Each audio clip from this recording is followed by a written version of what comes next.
Hello, Hasan law study में आपका स्वागत है। आज की इस वीडियो में हम चर्चा करने जा रहे हैं टैक्सेशन लॉ के अंतर्गत टैक्स के बारे में, यानी कि कर के बारे में। तो देखिए, टैक्सेशन लॉ में यानी कि कराधान विधि में टैक्स के बारे में, टैक्स कर। वैसे ये जो आज मैं टॉपिक करा रहा हूँ, ये टॉपिक मुझे बहुत पहले करना चाहिए था, शुरू करना चाहिए था। चलिए आज देखते हैं इसे। तो इस वीडियो में सबसे पहले हम किस पॉइंट की चर्चा करेंगे? कर का अर्थ बताएंगे। कर का अर्थ बताएंगे पहले। दूसरा है उत्पत्ति, यानी कर की उत्पत्ति। कर की उत्पत्ति व इतिहास के बारे में बताएंगे कुछ थोड़ा सा, ठीक।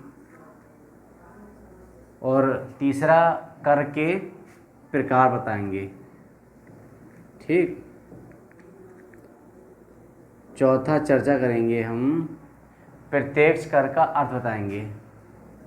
प्रत्यक्ष कर का अर्थ। उसके बाद अप्रत्यक्ष कर का अर्थ बताएंगे, ठीक। और छठा है कि अप्रत्यक्ष कर के गुण। अप्रत्यक्ष कर के गुण, कर के गुण बताएंगे, ठीक। और 7 नंबर पे अप्रत्यक्ष कर के दोष बताएंगे, ठीक। उसके बाद नहीं, पहले बताएंगे प्रत्यक्ष कर के दोष और प्रत्यक्ष के गुण, फिर बताएंगे अप्रत्यक्ष कर के गुण, फिर अप्रत्यक्ष कर के दोष, ठीक। अगर आप हमारे इस चैनल पर नए हैं तो मेरा चैनल नीचे रेड बटन दबाकर अभी सब्सक्राइब कर लें, बिल्कुल निःशुल्क है। मेरी इस वीडियो को लाइक करें, शेयर करें और कमेंट भी किया करें। अच्छा, मैं एक बात यहाँ पर और बताता चलूँ, एग्ज़ाम का समय है। अगर आप कोई क्वेश्चन लिखने जा रहे हैं तो अगर हेडिंग बना लेंगे, आप उसके टॉपिक बना लेंगे, तो 4 चांद लग जाते हैं क्वेश्चन के आंसर में। जैसे मान लीजिए कोई क्वेश्चन है, उसका आंसर आप लिखने जा रहे हैं, तो पहले अगर ये इस तरह के मैं बता रहा हूँ, पहले ये आप लिख लें पहले पेज पर कि हाँ, हम क्वेश्चन के अंदर क्या लिखना चाह रहे हैं कि कर है। अब कर के बारे में मान लीजिए क्वेश्चन आता है तो पहले उसका अर्थ बताएंगे, कर की फिर उत्पत्ति बताएंगे कहाँ से, फिर उसका थोड़ा सा इतिहास के बारे में वर्णन करेंगे। उसके बाद कर जो है कितने प्रकार का होता है, प्रत्यक्ष कर, अप्रत्यक्ष कर, उसके बारे में भी चर्चा करेंगे, आप डिटेल से लिखेंगे। प्रत्यक्ष कर का अर्थ बताइए पहले आप उसमें अपने आंसर में, फिर अप्रत्यक्ष कर का अर्थ बताइए, फिर प्रत्यक्ष कर के गुण बताइए, फिर प्रत्यक्ष कर के दोष बताइए, फिर अप्रत्यक्ष कर के गुण और अप्रत्यक्ष कर के दोष बताइए। अच्छा, एक बात मैं और बता दूं, ये तब लिखा जाएगा इतना ढेर सारा, इतना सब कुछ, जब सिर्फ ये लिखा होगा कर के बारे में चर्चा कीजिए, कर के बारे में चर्चा। लेकिन जब वो पूछेगा प्रत्यक्ष कर का गुण और दोष बताएं या अप्रत्यक्ष कर का गुण और दोष बताएं, तो आपको ये सब लिखने की आवश्यकता नहीं है। तो प्रत्यक्ष करके डायरेक्ट गुण बता दीजिए, अप्रत्यक्ष करके डायरेक्ट गुण बता दीजिए। दोनों में अंतर पूछा तो अंतर बता दीजिए, लेकिन फिर सब लिखने की जरूरत नहीं है। लेकिन कॉमन शब्द लिख दे कि कर क्या है, इसके आप क्या जानते हैं, तो आप पूरे विस्तार से लिख सकते हैं संक्षेप में। देखिए, कर का अर्थ क्या अर्थ है। देखिए, ये जो टैक्स है, कर है, इसका अर्थ है, इस शब्द का तात्पर्य है कि किसी दर या उस धनराशि से है, किसी दर या उस धनराशि से है जो किसी व्यक्ति या संपत्ति पर, किसी व्यक्ति या संपत्ति पर राज्य के लाभ के लिए लगाया जाता है, ठीक। बिल्कुल सरल शब्दों में है ये, किसी दर को या किसी धनराशि से है। इसका मतलब कोई दर या कोई धनराशि जो किसी व्यक्ति या संपत्ति पर राज्य के लाभ के लिए लगाया जाता है। आयकर अधिनियम 1961 की धारा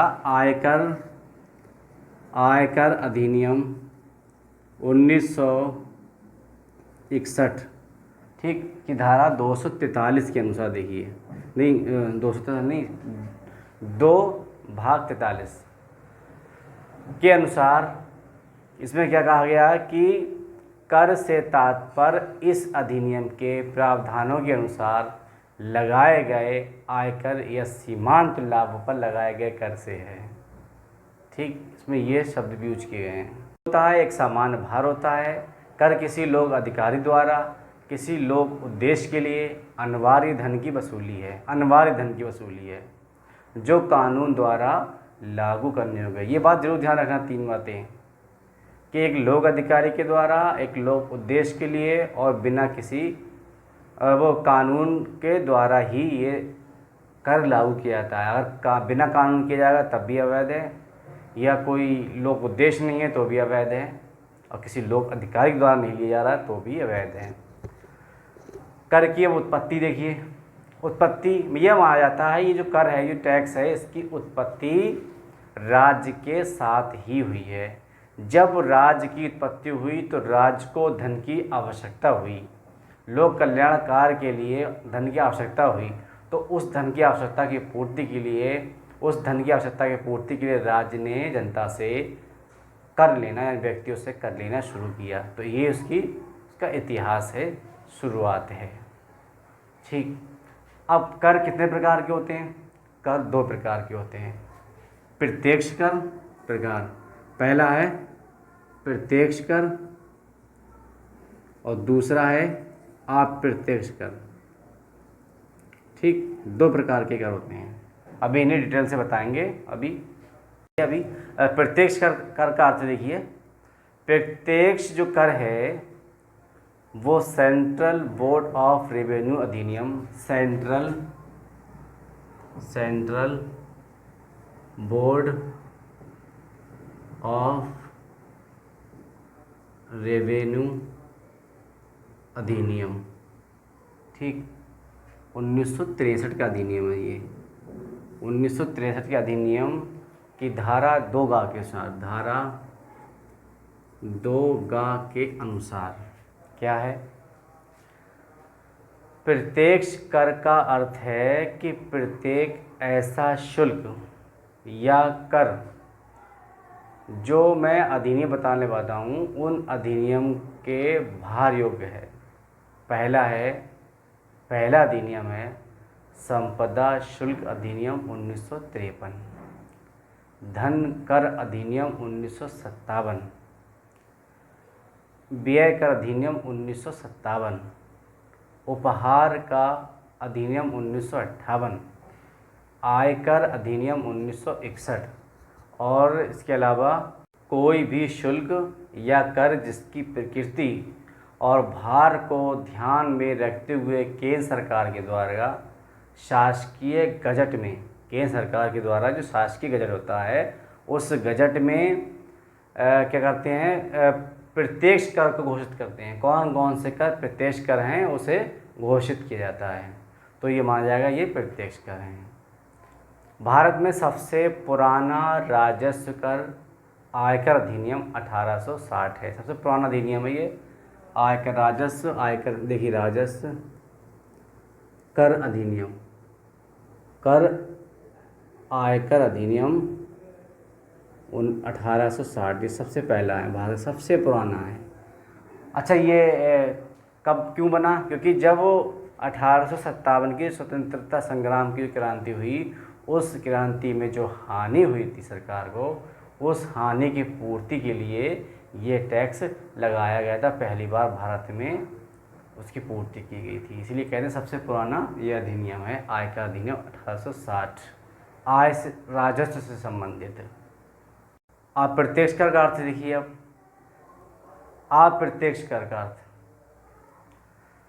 अप्रत्यक्ष कर वह कर है जो प्राधिकारियों द्वारा किसी व्यक्ति पर इस उम्मीद के साथ या इस आशा से या इरादे से लगाया जाता है कि वह दूसरे व्यक्ति को पारित कर देगा और स्वयं की क्षतिपूर्ति कर सकेगा। मतलब वो ये अप्रत्यक्ष कर उसे कहते हैं, किसी अगर मेरे ऊपर लगाया गया कोई टैक्स, क्यों लगाया जाएगा? क्योंकि मैं कोई वस्तु का उत्पादन करता हूँ, तो अगर मैं वस्तु का उत्पादन निर्माण करता हूँ, मेरे ऊपर कोई टैक्स लगाया गया, तो मैं क्या करूँगा, उस टैक्स को मैं जो वस्तु निर्माण किया है, जो बनाई है, उससे पूर्ति कर लूँगा। यानी कि आम आदमी तक जो मैं अपनी वस्तु पहुँचाऊँगा, उस वस्तु से ये भार, ये जो टैक्स है वो पूरा कर लूँगा, दूसरे व्यक्ति के ऊपर ट्रांसफ़र कर दूँगा। ये होता अप्रत्यक्ष कर। जैसे कोई बिस्कुट, आप बिस्किट वगैरह खरीदते हैं, कोई सामान खरीदते हैं, उस पर लिखा होता है ऑल टैक्सेस, मतलब सारे टैक्स उस पर लगे हुए हैं। वो आपसे कंपनी ले रही है, कंपनी पर लगाए गए थे, लेकिन कंपनी ने आपके ऊपर वो ट्रांसफ़र कर दिए। तो ये अप्रत्यक्ष कर है। सबसे अच्छा जो उदाहरण है वो केंद्रीय उत्पाद शुल्क है। केंद्रीय उत्पाद शुल्क, ठीक, ये सबसे अच्छा उदाहरण है इसका अप्रत्यक्ष का। अप्रत्यक्ष करके गुण देखिए, गुण कौन से हैं। पहला गुण देखिए, प्रत्यक्ष गुण होता है, उसकी देखिए क्या होता है। प्रत्यक्ष गुण में प्रत्यक्ष कर का जो गुण होता है वो है, सबसे पहला गुण है मितव्ययी। प्रत्यक्ष कर मितव्ययी होता है, बहुत इसमें बचत होती है। मितव्ययी प्रत्यक्ष कर का गुण क्या गुण होता है, वो मितव्ययी होता है। मितव्ययी मतलब होता है बचत होती है, ठीक, बचत। और दूसरा है निश्चितता, इसमें एक निश्चितता होती है, क्योंकि जो प्रत्यक्ष कर है वह किसी निश्चित व्यक्ति पर या किसी निश्चित आय पर लगाया जाता है, इसीलिए निश्चित होता है। और मितव्ययी इसलिए होता है कि डायरेक्ट उसे, जैसे इस पर कोई मेहनत नहीं करना पड़ती, कोई खर्च नहीं होता है, डायरेक्ट उसकी आय से टैक्स काट लिया जाता है। साम में भी है इसमें, क्योंकि इसके साथ समानता भी होती है, सबके साथ समानता का व्यवहार किया जाता है। जैसे इसकी आय है, उस आय के अनुसार टैक्स लिया जाता है। अगर 18% कटना है तो सभी का 18% कटेगा, जितनी आय होगी उसके हिसाब से कटेगा। असमानता को कम करती है ये, बिल्कुल असमानता को कम करता है ये प्रत्यक्ष कर, ठीक। इससे असमानता दूर होती है। और क्या कहते हैं, ऊंच नीच या जो गरीब अमीर होते हैं उनके साथ असमानता कम होती है। लोचता होती है, लोचता, अगर किसी व्यक्ति की आय बढ़ी तो ज़्यादा काट लिया, टैक्स ज़्यादा हुआ, कम है तो कम कर दिया उसका, ये लोचता भी होती है, इसमें घट बढ़ सकती है। और नागरिक चेतना भी होती है इसमें, नागरिक चेतना भी होती है। नागरिक समझदार होता है, समझदारी आती है और वो ये जानने लगता है कि हाँ, मुझे सरकार के लिए, कल्याणकारी कार्य के लिए टैक्स भी देना है, क्योंकि ये सरकार का आवश्यक कार्य है, अनिवार्य कार्य है, जनता की भलाई के लिए वो टैक्स लेती है, ठीक। अब प्रत्यक्ष कर के दोष देखिए, प्रत्यक्ष कर के दोष कौन से हैं देखिए। पहला दोष है अप्रसिद्धि। ये बहुत अप्रसिद्ध टैक्स है, कोई इसे पसंद नहीं करना चाहता। क्यों? कि उसकी आय से सीधा पैसा काट लिया जाता है, उसे बुरा लगता है, तो ये अप्रसिद्ध है। असुविधाजनक भी है। असुविधाजनक ये है कि उसकी धनराशि में से पैसा काट दिया गया, सीधे आय से आकर प्रत्यक्ष रूप से काट दिया जाता है, तो ये जनता को बहुत असुविधा होती है। तो यानी कि ये सुविधाजनक नहीं है। अन्याय की संभावना बहुत रहती है, ये डर रहता है कि किस पर टैक्स लग रहा है, किस पर नहीं लग रहा है, क्योंकि प्रत्यक्ष कर है इसलिए पहचान नहीं हो पाती है, इसमें अन्याय की भी संभावना रहती है। तीसरा है वंचना की संभावना बहुत रहती है, यानी कर की चोरी भी बहुत रहती है। लोग अपनी आय को छिपाने लगते हैं, आय कम दिखाने लगते हैं, कोई ना कोई रास्ता निकाल लेते हैं कम करने का। तो इससे ये भी सही रहती है कि लोग कर की चोरी कर सकते हैं। गरीब वर्गों के लिए छूट, इसमें गरीब वर्गों को छोड़ दिया जाता है, हमेशा वो चंद लोगों से ही टैक्स लिया जाता है, तो सब पर टैक्स नहीं पड़ता, गरीब छोड़ दिए जाते हैं, अमीरों से ले लिया जाता है। तो ये भी भेदभाव इसमें उत्पन्न होता है, ये इसका दोष है। देखिए अप्रत्यक्ष कर के गुण या लाभ। अप्रत्यक्ष करके क्या गुण क्या लाभ हैं देखिए। सबसे अच्छा गुण और सबसे अच्छा लाभ है, ये सुविधाजनक है। ये सुविधाजनक है, ये बहुत आसानी से इस टैक्स लगाया जा सकता है, क्योंकि ये टैक्स वहाँ लगता है जहाँ पर किसी वस्तु का निर्माण हो रहा है। तो इससे टैक्स लगाना बहुत आसान है, सुविधाजनक है। दूसरा, कर वंचना का कम होना। बिल्कुल, देखिए कर वंचना कहाँ होती है, जहाँ पर हमारी पहुँच नहीं होती, जहाँ पर सरकार टैक्स नहीं ले पाती है। अब यहाँ जहाँ वस्तु का निर्माण ही हो रहा है और वहीं टैक्स लिया जा रहा है, वहीं शुल्क लिया जा रहा है, तो यहाँ पर कर की चोरी भी कम होती है। कर वंचना यानी कर की चोरी, ये लोचदार भी होता है। बिल्कुल, अगर उत्पादकता अधिक है तो अधिक टैक्स लगा दिया जाता है, उत्पादकता कम है तो कम लगा दिया जाता है। जिस बार ज़्यादा आमदनी हुई उस पर ज़्यादा लगा दिया, कम हुई तो कम लगाया जाता है। साम्यपूर्ण भी है। साम्यपूर्ण ये है कि जो मैंने बताया प्रत्यक्ष कर होता है वो अमीरों पे लगाया जाता है, गरीबों पे नहीं लगाया जाता है। लेकिन ये टैक्स साम्यपूर्ण है, सभी पर लगाया जाता है। क्यों? अगर कोई किसी वस्तु का निर्माण हुआ है और उस वस्तु पर टैक्स लगा दिया गया तो इसका मतलब ये हुआ कि अमीर भी खरीदेगा उसे और गरीब भी खरीदेगा और वस्तु का मूल्य समान होगा। इसलिए ये टैक्स अमीरों से भी लिया जा सकता है और गरीबों से भी। ये साम्यपूर्ण कर है। प्रगतिशील भी है। बिल्कुल, प्रगतिशील ऐसे है कि अगर किसी व्यक्ति पर टैक्स लगाया जाता है तो जैसी उसका निर्माण है, जैसी उसकी उत्पादकता है, अगर उत्पादकता ज़्यादा है तो टैक्स ज़्यादा लगा दिया। इस साल मान लिया उत्पादकता कम थी तो इस बार कम लगेगा। तो और अगर महंगाई बढ़ रही है, विकास बढ़ रहा है, तो प्रगतिशील भी है ये। उत्पादकता अगला है, उत्पादकता। ये इसका लाभ है कि उत्पादकता बढ़ती है। ठीक, उत्पादकता बढ़ती है इसमें। सातवां है विस्तृत क्षेत्र होता है, इसका बहुत बड़ा विस्तृत क्षेत्र होता है, क्योंकि ये जो कोई वस्तु का निर्माण है ये बहुत विस्तृत क्षेत्र पर होता है, तो उस पर जो टैक्स लिया जाता है उसका लाभ प्राप्त होता है विस्तृत क्षेत्र से। विस्तृत क्षेत्र से टैक्स प्राप्त होता है, कर प्राप्त होता है। सामाजिक कल्याण, इससे समाज का कल्याण भी होता है, क्योंकि एक ही बार टैक्स ले लिया था अप्रत्यक्ष रूप से जो जनता तक पहुंचता है तो जनता को ये महसूस नहीं होता कि टैक्स ले लिया गया है। ठीक, तो ये सामाजिक कल्याण के लिए भी लाभदायक है, सुविधाजनक है। अब इसके दोष देखिए, जिसके लाभ हैं उसके दोष भी होंगे। तो इसका दोष देखो क्या है, अप्रत्यक्ष कर के दोष क्या हैं। सबसे पहला दोष है कि इसमें अति व्यय होता है, बहुत ज़्यादा खर्चा आता है। ठीक, अति अमितव्ययी होता है, ये बहुत ज़्यादा खर्चीली होती है, इस पर ज़्यादा खर्च आता है टैक्स लेने का, कर उठाने का। दूसरा है इसमें बचत में कमी आती है, क्योंकि अगर आप टैक्स लेते हैं कंपनी से, उत्पादन के समय ही ले लेते हैं तो उसकी बचत है उसमें कमी आती है। अनिश्चितता बनी रहती है हमेशा, पता नहीं जो इंडस्ट्री फैक्ट्री है वो सही दिखा रही है रिकॉर्ड या गलत दिखा रही है, तो अनिश्चितता बनी रहती है। जन चेतना का अभाव भी रहता है इसमें, जन चेतना के अभाव की वजह से भी ये अप्रत्यक्ष कर सही नहीं समझा गया है, इसमें ये दोष है। आज की इस वीडियो में मैंने चर्चा की कर के बारे में, प्रत्यक्ष कर अप्रत्यक्ष कर के बारे में, उनकी परिभाषाओं के बारे में, उनके गुण और दोष के बारे में। अब मिलते हैं अगले वीडियो में, तब तक के लिए बाय। जुड़े रहिए हसन लॉ स्टडी के साथ।